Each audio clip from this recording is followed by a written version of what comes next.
Good morning, friends. Today I'm going to explain to you how to write a helper method that would map all of the names, all of the names of the side menu of the test log.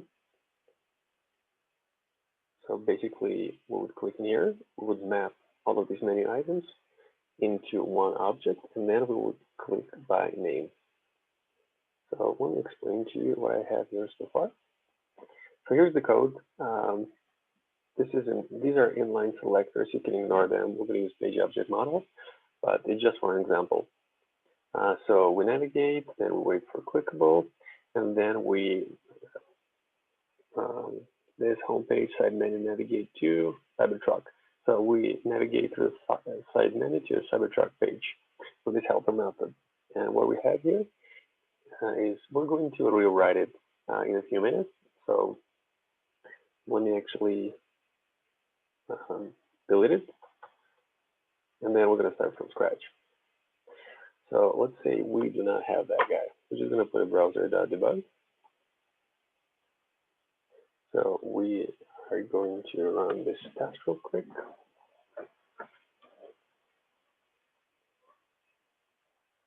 We're going to listen to some birds passing by in New Mexico. Okay, so here we go. So number one thing that we need to do is we need to find a common selector for all of the items that we are going to map. So like this one, that one, etc. So number one, we cannot use href because this one would be specific for every item, but class should be common for all of them. So we have 45. That's many more than we need. Oh, okay, so it grabs that many as well. Since we want to have only this one, there should be another div or something that groups all of these items together. So let me scroll up and see. This is the parent element. Oops, actually, we do not want to have that one. Let me keep hitting enter until we see the one we need. Okay, there we go. So let's see, that's the parent element, and that's the, okay, here we go. Here's the parent element that connects all of them together. So it's a OL tag. Let's try it. OL space, still 44, not gonna work. Okay, let's come back here. So L did not work. Let's go to the next one. Role, navigation, ID, block, hamburger, desktop. Let's try that one. Hashtag, space, 14. Perfect. So we have two selectors combining into one, which gives us all of the items we need. So now we just need to loop through them, and then, oh, so this is also an anchor. So we can grab this text, and also we can click on the same button, which makes it super easy. Okay, so let's do this. Let's navigate to homepage and create a helper method. Call it side menu, or it will be navigate to side menu item. Navigate. Okay, there we go. So, and we're gonna use this selector. Previously, I've used the other one, so we're gonna delete that one, because this one is even much better. So we're going to use $. When we use $, it's actually, I'll show you an example. When we use $, it returns us all of them. So if we say .length, and let me just double check it before we proceed. How many selectors is going to return? 14. So 5 out of 14. So if I hit enter now, it should give us 14. There we go. Perfect. Okay. So with this one, we can say this side menu item. Oh, actually, it's going to be for each loop. So I'm going to type for E, and then Visual Studio Code is going to give me autofill. So I simply either click on or just hit enter on for each, and it will give me an option. It will automatically fill create a for each loop. So array is just a name, default name that they give you, but we're going to loop through those items, through every one of them. So it's going to look just like that for each, and then element is going to be one of those. So every time it's going to be one anchor with a text right here. So what we can do, we can map them. So number one, let's create an object. Let's call it menu items, and then it's going to be an empty object, but we're going to fill it in a few seconds. So here we're going to say menu items, square brackets, element dot get text. And what this will do, it will, since we're looping through side menu items, every item will become an element. And what we do, we'll just say, hey, give me text of that element and put it inside of the menu items as the key. And then as the value, we're going to use the same element since it's clickable, right? Since it's an anchor, just like that.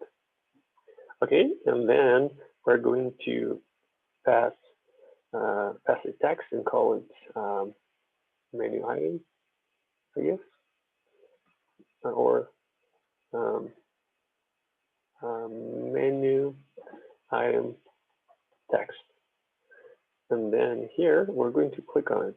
You can see menu items, square brackets, menu item text dot click. So number one, we're looking through and we're filling up this object with all of the names. And number two, we're clicking by text. So we're passing a name. So if this name that was passed will match one of these names that we got from the website, it's going to click on it.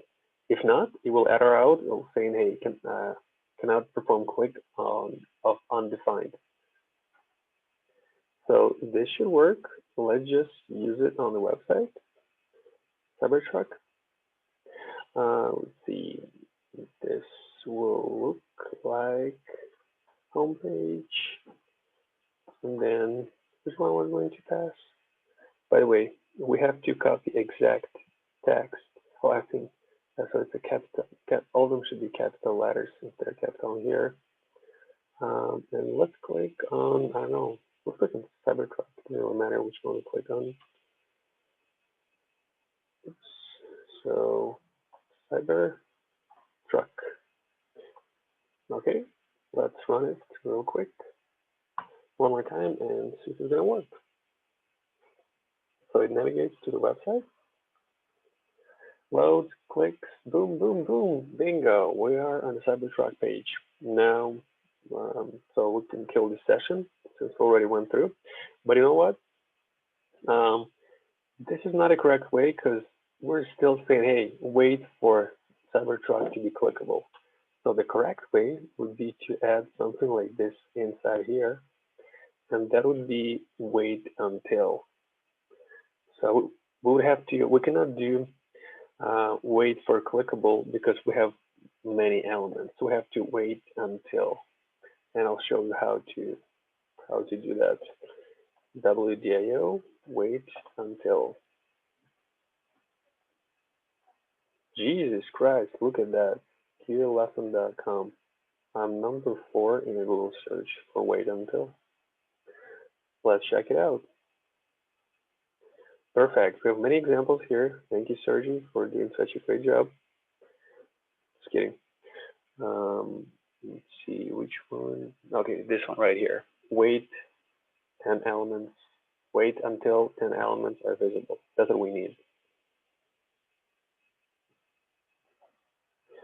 Wait until. Okay, I'll explain it to you in a second. So we're going to wait until this guy is visible. So, okay. All right.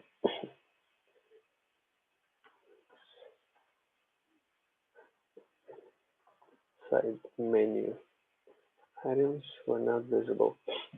And we're going to say 10 menu items. We know there are 14, but let's put 10 for now. So wait for at least 10 menu items to become visible. Map all of the items to an object. And then finally, click on menu item by text. Okay, so what we do here? So wait until, what it does is it waits until it returns a true. So if we put this, it will run only one time and it will pass into the next line. If we say false, it will run for 10 seconds and then it will error out. So if we say wait until this, it will map is basically just like for each loop, but it returns you an array. So it will loop through every side menu item and it will verify that they're displayed and there are more than 10 of them. So that's what it does. But you can look it up at a website and get some more information right here. Okay, so now this should work. By the way, is clickable, not displayed. So let's go back into Cybertruck. So here we're,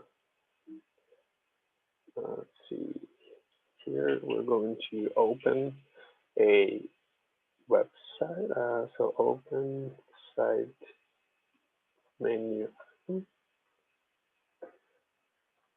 And okay, so this should work. If we delete it, it should pass. And you should be good to go to finish homework. See, boom, boom, boom. Perfect. That's exactly how it works.